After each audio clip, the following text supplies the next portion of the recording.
नमस्कार, मैं Sangeeta from लर्नो hub, the learning platform जहां पढ़ सकते हैं math, science, SST absolutely free at learnohub.com।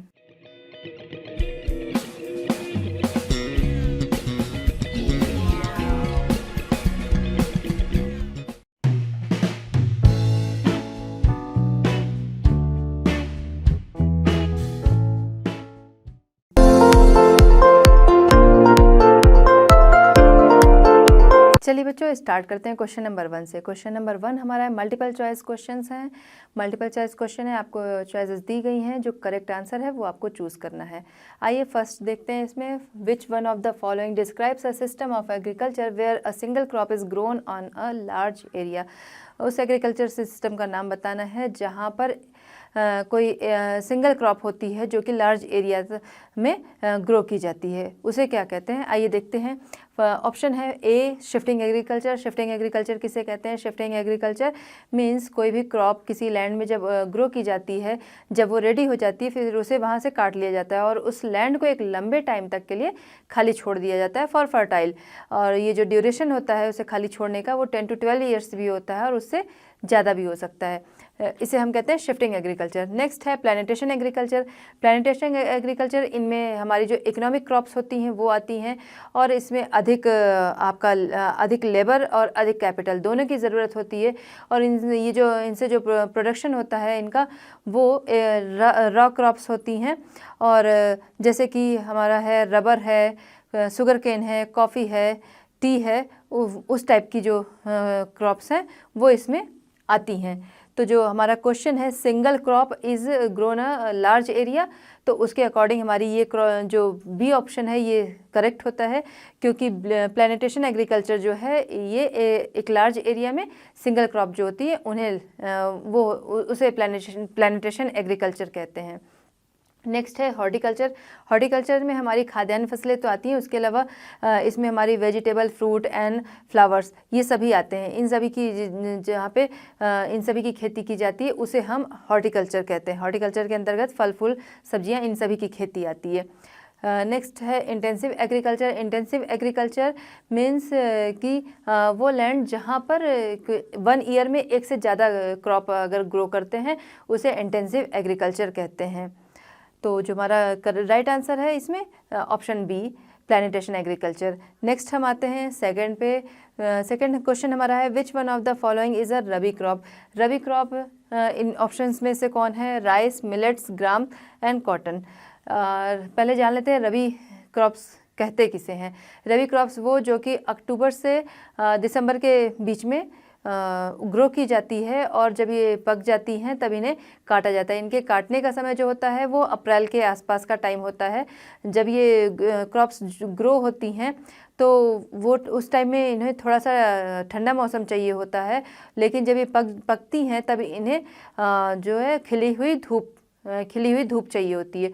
तो जो अप्रैल के आसपास वाला टाइम होता है उस टाइम में इन्हें काटा जाता है। इनमें आते हैं जैसे गेहूँ, चना, मटर, इस टाइप की जो हमारी फसलें हैं, क्रॉप्स हैं, वो इसमें आती हैं। तो हमारे ऑप्शंस में है ग्राम, चना, तो ये ऑप्शन सी जो है वो है हमारा करेक्ट आंसर, जो कि रबी की हमारी क्रॉप है। नेक्स्ट है थर्ड हमारा है which one of the following is a leguminous crop. Leguminous crop किसे कहते हैं? आइए देखते हैं। ए है पल्सेस, बी है millet, C jowar and D sesame. जो कि फलीदार फसल होती है, जो कि फलीदार क्रॉप्स होती हैं, उन्हें हम कहते हैं लेग्यूमिनस क्रॉप्स। तो उसमें है ऑप्शन ए करेक्ट है, पल्सेस, क्योंकि पल्सेस जो हैं वो फलीदार हमारी फसलें हैं। चलिए बच्चों, नेक्स्ट हम आते हैं क्वेश्चन नंबर 2। क्वेश्चन नंबर 2 हमारा है answer the following questions in 30 words. 30 words में आंसर करना है। इनमें फर्स्ट हमारा है name one important beverage crop and specify the geographical conditions required for its growth. One important beverage crop बताना है और उसके लिए उसकी ग्रोथ के लिए कंडीशनल जो जियोग्राफिकल कंडीशंस रिक्वायर्ड होती हैं वो बतानी है। तो इसमें हमारा पहले तो आंसर है कि बेवरेज क्रॉप जो कि मोस्ट इम्पॉर्टेंट है तो वो है हमारा टी जो है वो हमारे हर घरों में यूज़ होती है, लगभग हर घरों में यूज़ होती है। आगे आंसर है हमारा, उसके लिए कैसी जियोग्राफिकल कंडीशन चाहिए होती है, आइए देखते हैं। The tea plant grows well in tropical and subtropical climates endured with deep and fertile well drained soil rich in humus and organic matter tea bushes require warm and moist frost-free climate all through the year. Frequent showers evenly distributed over the year ensure continuous growth of tender leaves. Tea is a labor-intensive industry. It requires abundant cheap and skilled labour. Tea जो होती है वो tropical और सब tropical जो climate होता है वो इसके लिए चाहिए होता है। और इसके लिए सॉइल कैसी चाहिए होती है? सॉइल इसके लिए चाहिए होती है डीप फर्टाइल सॉइल होनी चाहिए एंड वेल ड्रेन्ड होनी चाहिए। मीन्स कि इसके लिए इसकी जड़ों के लिए गहरी मिट्टियाँ जहाँ पे हो उस टाइप की चाहिए, फर्टाइल सॉइल चाहिए।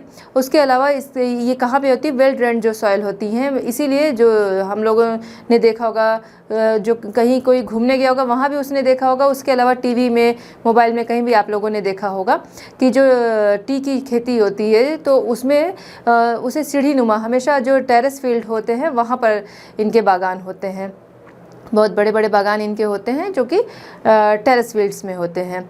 तो टेरेस कल्टीवेशन इसीलिए इनको कहा जाता है, इनकी क्रॉप्स को कहा जाता है टेरेस कल्टीवेशन। तो ये ऐसी जगह पे ग्रो करते हैं। इसके अलावा हम देखते हैं कि इसके लिए जो वेदर चाहिए होता है वो कैसा होता है? वार्म चाहिए होता है एंड मॉइस्ट फ्रॉस्ट फ्री चाहिए होता है। वो गर्म चाहिए, थोड़ा उसमें नमी चाहिए, मॉइस्ट और फ्रॉस्ट फ्री चाहिए। वहाँ पे मतलब ठंड बहुत ज़्यादा भी ना पड़े, बर्फ़ भी ना पड़े, इस टाइप का वेदर उसके लिए चाहिए होता है। इसके अलावा हम देखते हैं कि जो टी है, टी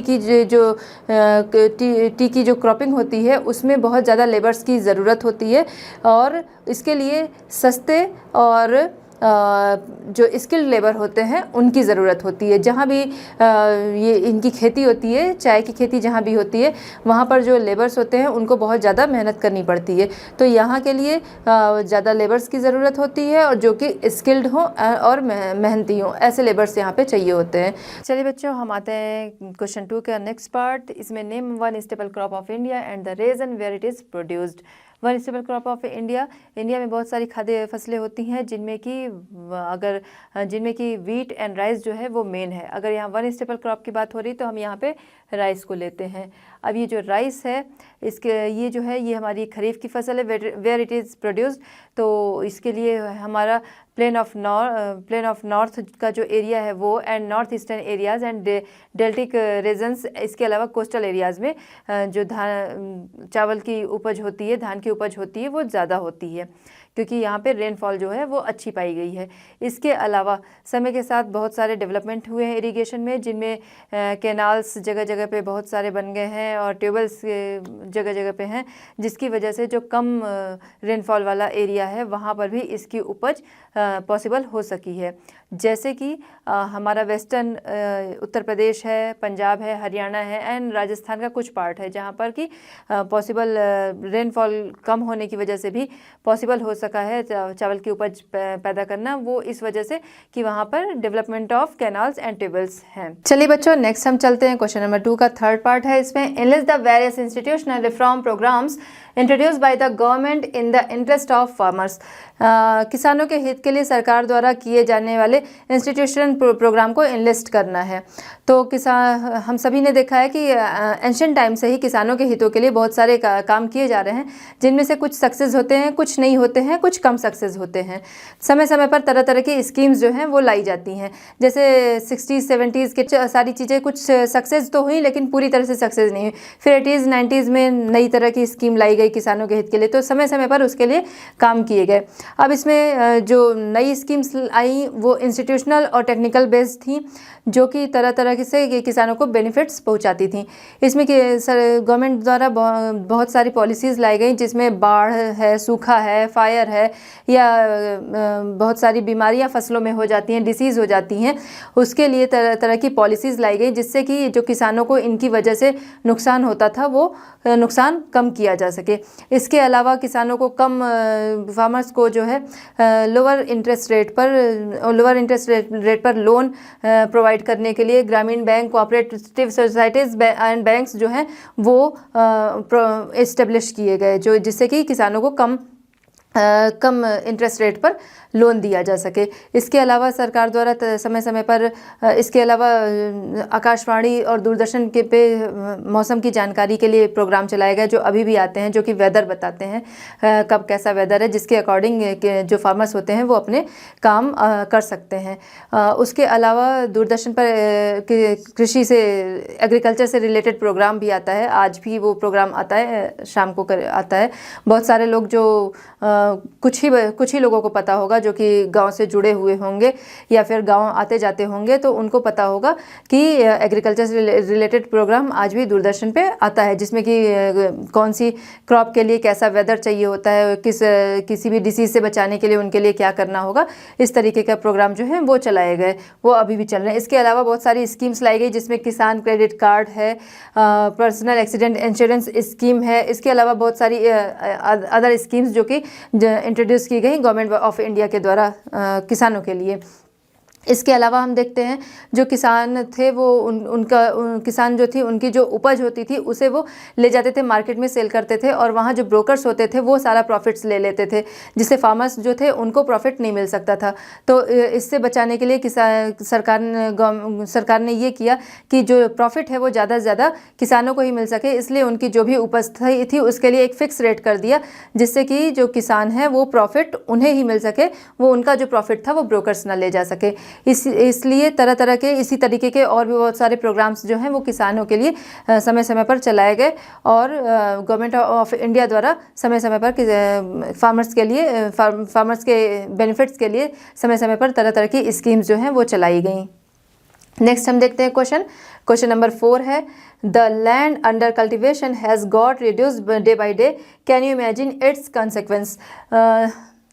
डे बाई डे जो लैंड हमारी कम हो रही है, पॉपुलेशन बढ़ती जा रही है, जिसके लिए एग्रीकल्चर लैंड जो है वो डे बाई डे कम हो रही है।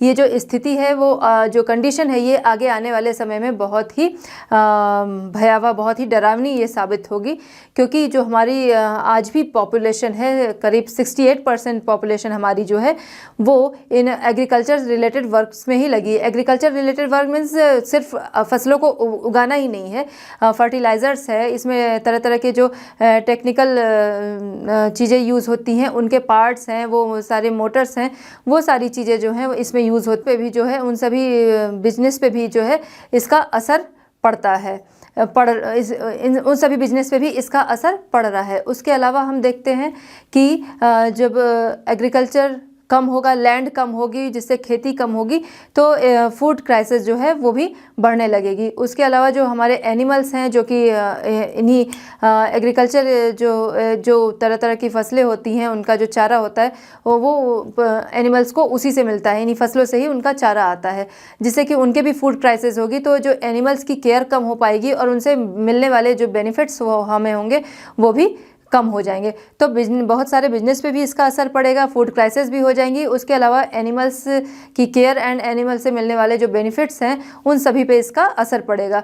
तो जो ये डे बाय डे लैंड जो है वो पॉपुलेशन इंक्रीज़ होने की वजह से डे बाय डे लैंड जो एग्रीकल्चर लैंड जो है वो इंक्रीज़ हो रही है, ये आगे आने वाले समय में ये जो कंडीशन है वो बहुत ही डेंजरस शो होती है। चलिए बच्चों, नेक्स्ट हम आते हैं question number 3। Answer the following questions in about 120 words. 120 words में आंसर करना है। इसमें फर्स्ट हमारा suggest the initiative taken by the government to ensure the increase in agriculture production. Agriculture production को इंक्रीज करने के लिए गवर्नमेंट की तरफ से लिए गए इनिशिएटिव्स क्या हैं। आंसर आइए देखते हैं। For this efforts were made to modernise agriculture. हमने देखा है समय समय पर एग्रीकल्चर को इंक्रीज़ करने के लिए गवर्नमेंट के द्वारा बहुत सारे स्टेप्स लिए गए हैं, जिनमें से एक ये भी है कि एग्रीकल्चर को मॉडर्नाइज़ किया जाए, मतलब पुराने तरीके से जो खेती की जाती थी उस तरह से ना करके नए तरीक़ों से खेती की जाए, जिससे कि कम लैंड पे ही ज़्यादा से ज़्यादा उपज जो है वो प्राप्त की जा सके, ज़्यादा से ज़्यादा क्रॉप जो है वो मिल सके। उसके अलावा हम देखते हैं establish Indian council of agriculture. Indian council of agriculture research and agriculture universities जो हैं वो एग्रीकल्चर को इम्प्रूव करने के लिए इस्टेब्लिश की गई, जिससे कि ज़्यादा से ज़्यादा रिसर्च हो सके और एग्रीकल्चर जो है वो इम्प्रूव हो सके। हमारी priority is to given to research and development in the fields of horticulture development, meteorology and weather forecasting. For weather forecasting, मौसम पूर्वानुमान एंड अंतरिक्ष विज्ञान, उसके अलावा हॉर्टिकल्चर को के फील्ड में रिसर्च एंड डेवलपमेंट को प्रायोरिटी उन्होंने दी। ये सारे फील्ड्स से जिसमें कि उन्होंने गवर्नमेंट ने इन फील्ड्स में रिसर्च एंड डेवलपमेंट को प्रायोरिटी दी। जैसे कि हमारी जो तरह तरह की उपज होती हैं, जो हमारी खाद्यान्न फसलें जैसे कि चावल है, गन्ना है, इन सब चीज़ों में क्या होता है कि ज़्यादा पानी की आवश्यकता होती है, ज़्यादा से ज़्यादा सिंचाई की आवश्यकता होती है। तो गवर्नमेंट ने उन क्रॉप्स को प्रायोरिटी दी जिसमें कि कम पानी की ज़रूरत हो और ज़्यादा से ज़्यादा जो है वो इनकम उससे पाई जा सके, ज़्यादा से ज़्यादा इनकम पाई जा सके। जैसे हमारी हॉर्टिकल्चर में है, फ्रूट्स हैं, वेजिटेबल्स हैं, फ्लावर्स हैं, इस टाइप की उपज, इस टाइप के एग्रीकल्चर को बढ़ावा देने के लिए और इन्हीं फील्ड्स में रिसर्च एंड डेवलपमेंट को प्रायोरिटी गवर्नमेंट ने दी। इस तरह समय समय पर तरह तरह से रिसर्च होंगे इन सारे फील्ड्स में, जिसकी वजह से एग्रीकल्चर को बढ़ावा मिलेगा और वो मॉडर्नाइज होगी और कम लैंड पे ज़्यादा से ज़्यादा उपज जो है वो मिल सकेगी। तो गवर्नमेंट के द्वारा इस तरह जो है इनिशिएटिव्स लिए गए इंडियन एग्रीकल्चर को इंक्रीज़ करने के लिए। चलिए बच्चों, नेक्स्ट हम चलते हैं क्वेश्चन नंबर 3 का थर्ड पार्ट। इसमें है describe the geographical conditions required for the growth of rice. Rice की ग्रोथ के लिए जियोग्राफिकल कंडीशंस जो होती हैं वो क्या होती हैं। क्वेश्चन हमारा यही है, इसका आंसर देना है कि उसके लिए क्या जियोग्राफिकल कंडीशंस चाहिए होती हैं। तो इसके पहले हम ये जान लेते हैं, जो हमारी राइस की क्रॉप है ये है हमारी खरीफ की फसल। जो राइस है ये हमारी खरीफ की फसल है। इसके लिए जो टेम्परेचर चाहिए होता है वो हाई टेम्परेचर चाहिए होता है, हाई ह्यूमिडिटी चाहिए होता है एंड हाई रेनफॉल चाहिए होता है। इसका जो टेम्परेचर होता है 25 डिग्री अबव होता है और एंड इसके लिए रेनफॉल जो होता है वो एनुअल रेनफॉल इसके लिए 100 सेंटीमीटर अबव होनी चाहिए। इसके अलावा हम देखते हैं कि इस जो कम रेनफॉल वाला एरिया होता है वहाँ भी इसकी उपज हो सकती है कैसे द्वारा इरिगेशन के द्वारा, जहाँ पर भी अच्छी सिंचाई की सुविधा होती है वहाँ पर कम रेनफॉल होने के बावजूद भी चावल की जो उपज होती है वो तैयार हो सकती है। कैसे development of canals and tube wells, बहुत सारे डेवलपमेंट हुए हैं कैनाल्स एंड ट्यूबवेल्स में, जिसकी वजह से कम रेनफॉल होने पे भी, कम रेनफॉल वाले इलाके में भी चावल की जो उपज है वो सिंचाई के माध्यम से हो सकती है। जो चावल की उपज होती है ये हमारी होती है main plain of north eastern areas, coastal areas and डेल्टाई रीजन्स जो होते हैं वहाँ पर चावल की फसल जो होती है रेनफॉल अच्छी होने की वजह से वो अच्छी होती है। इसके अलावा पंजाब, हरियाणा, वेस्टर्न उत्तर प्रदेश एंड राजस्थान के कुछ पार्ट, इन सब जगहों पे सिंचाई की रेनफॉल अगर कम, इन जगहों पे रेनफॉल कम होती है लेकिन सिंचाई के माध्यम से यहाँ पर चावल की उपज जो है वो अच्छी हो सकती है। हमारा आज का चैप्टर होता है कंप्लीट। मिलते हैं नेक्स्ट चैप्टर नेक्स्ट सॉल्यूशंस के साथ at Learno Hub. Learno Hub free है पर बेस्ट है।